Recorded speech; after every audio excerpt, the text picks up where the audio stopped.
Assalamualaikum warahmatullahi wabarakatuh. Selamat pagi, selamat berjumpa dengan Meo Santing Vlog, teman-teman.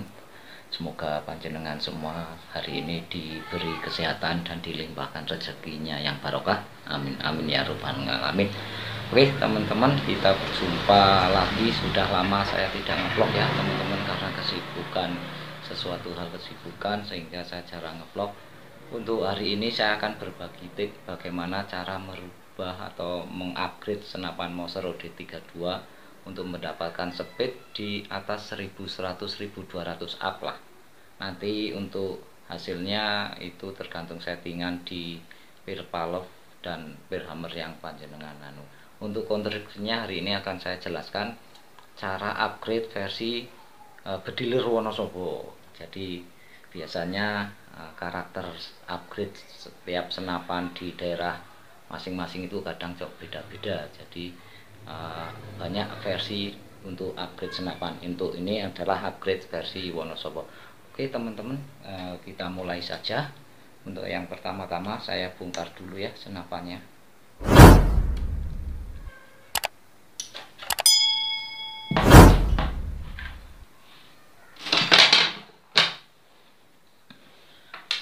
Teman-teman, sebelum kita membongkar mesinnya pastikan dulu anginnya habis. Ini karena masih ada anginnya, saya akan membuang anginnya dulu ya teman-teman. Nah, ini sudah saya buang anginnya. Kita lepas tabungnya dulu teman-teman. Nah ini teman-teman, kita mulai ya. Saya jelaskan pertama-tama, saat kita membeli unit Mouser OD32 ini ada konstruksi ini masih standar ya, masih standar. Terus bagaimana cara upgrade-nya? Yang pertama-tama adalah lubang diameter ruang Pirpalov ya teman-teman, kita lebarkan, kita agak menjadi besarkan menjadi OD16. Biasanya kalau yang standar itu sekitar OD14 teman-teman. Ini saya bikin menjadi OD16 ya teman-teman. Terus setelah kita besarkan ruang Pirpalov ini menjadi OD16, ini tentunya setelan pirnya juga kita ikut besarkan ya. Yang tadinya 14 kita besarkan jadi 16. Tentunya tutupnya juga kita ganti yang drat-drat sesuai dengan diameter lubang ini ya teman-teman. Terus setelah ruang palov kita besarkan, kita besarkan juga lubang di teflonnya ya, lubang yang ditutup pentil teflonnya ya. Ini menjadi diameter 8 mili atau 9 mili teman-teman. Ini untuk kaliber 4,5 bisa, kaliber di atasnya 4,5 bisa, cukup 8 atau 9 mili untuk lubangnya pentil ini ya, yang tertutup teflon ini ya teman-teman. Ini dan teflonnya ini kalau diameter lubang dalam 8 atau 9, ini teflonnya kita bikin OD11 atau 12 terserah nanti. Karena apa? Ruangan antara teflon dan ruang ledak, ruang palov ini nanti kita ambil daya tampungnya lebih besar di dalam sini. Oke teman-teman.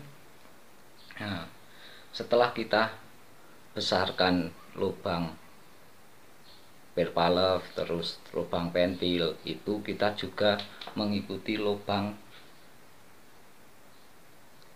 transfer ya. Lubang transfer ini kita juga besarkan menjadi 5 mili untuk mendapatkan. Tapi nanti teflonnya naiknya tidak ikut 5 mili teman-teman, paling sekitar 4 mili atau 4,5 ya, 4,5 mili. Seperti itu untuk konstruksi rumah valve-nya ya. Ini dengan konstruksi speed ini akan menghasilkan speed sekitar 1100 sampai 1200. Kadang apabila settingan pirnya tepat itu bisa mencapai 1300 ataupun 1400 fps. Ini jenengan nanti bisa aplikasikan sendiri ya. Untuk pir yang digunakan, ini ya, yang pertama adalah pentilnya. Ini biasanya saya pakai Misumi Orin untuk pir Pavlov. Terus panjang pentil yang keluar yang dipukul oleh hammer ini tidak usah terlalu panjang-panjang teman-teman. Kalau terlalu panjang nanti hasilnya juga boros. Untuk settingan setelan ini juga pengaruh nanti di hasil speednya ya. Jadi kita coba setting ini, jangan terlalu keras, jangan terlalu lembek juga. Maksudnya adalah saat pentil ini kita tekan, nah ini jangan terlalu keras-keras. Yang penting kita sudah agak kesulitan untuk menekan ini ya, jangan kalau terlalu keras, nanti pada tekanan tertentu senapan hammer tidak kuat untuk mukul. Jadi setelan ini disesuaikan dengan keinginan panjenengan semua. Untuk panjangnya itu tidak perlu panjang-panjang, cukup 3 mili atau 4 mili ya teman-teman, itu udah paling panjang bagi saya. Nah, seperti itu teman-teman untuk konstruksi rumah valve-nya untuk menghasilkan speed yang tinggi dan asupan angin yang irit, dan lubang transfer dan lubang teflon ini usahakan sedekat mungkin ya, sedekat mungkin 2 atau 2 mili lah kurang lebih. Jangan sampai tembus ke lubang transfer, karena kalau sampai tembus itu sama dengan juga bocor nanti hasilnya teman-teman. Jadi untuk jarak transfer dan jarak ruang teflon itu jangan terlalu jauh, jadi dibikin seminim mungkin. Untuk selanjutnya yaitu untuk menambah langkah hammer. Nah, biasanya untuk monster itu langkahnya pendek-pendek banget kalau settingan teman-teman, settingan bengkel bawaan itu biasanya pendek-pendek banget. Yaitu untuk bagian hammer ini intinya adalah hammernya langkahnya kita perpanjang, terus berat hammer juga kita peringan.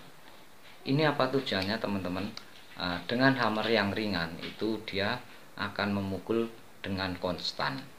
Kalau terlalu berat nanti akan ada daya pir menekan pentil. Jadi di saat harusnya pentil sudah menutup karena tertekan hammer yang berat, apalagi sudah didorong dengan pir Misumi atau pir yang keras, itu maka dia pentilnya akan mendapat daya tahan. Jadi harusnya sudah menutup, saat ledakan anginnya masih ada yang keluar. Oke teman-teman, untuk hammer ya intinya, satu, hammer diperingan, yang kedua langkahnya diperpanjang 1 cm aja, tidak perlu panjang-panjang. Ini minimal 2,5 atau 3 cm ya untuk langkahnya. Saat kita menarik grendelnya itu kurang lebih sekitar 2,5 atau 3 cm. Ini nanti akan menghasilkan pukulan yang konstan, yang akan memperirit asupan angin, tapi menghasilkan ledakan yang cukup untuk menghasilkan speed yang tinggi. Usahakanlah dibikin oval teman-teman. Jadi dibur 3 mili tapi dibikin oval, nanti hitungannya jadinya kan sekitar 4,5 mili. Jadi untuk kaliber 4,5, lubang transfer untuk yang masuk ke laras ini dibikin memanjang seperti itu teman-teman. Nah, oke teman-teman, bagian laras juga sudah saya jelaskan. Pada intinya seperti itu untuk mengupgrade sebuah senapan unit Moser agar mendapatkan speed yang tinggi, asupan angin yang irit. Untuk hasilnya nanti jenengan bisa berapa, monggo panjenengan itu aplikasikan sendiri, karena itu tergantung feeling juga settingan masing-masing. Hasilnya insya Allah tidak akan mengecewakan pasti masukkan speed tinggi berapapun fps-nya, yang jelas di atas 1100 1200 insya Allah. Oke teman-teman, terima kasih sudah menonton video ini. Sebelum saya akhiri, saya mohon dukungan dari panjenengan semua untuk like, komen, dan subscribe ya, agar bisa mendorong, memotivasi saya untuk berbagi tip-tip lainnya. Dan tak lupa saya ucapkan banyak terima kasih pada teman-teman subscriber yang selama ini selalu setia untuk menonton video saya. Oke, saya akhiri. Akhir kata dari saya, wassalamualaikum warahmatullahi wabarakatuh.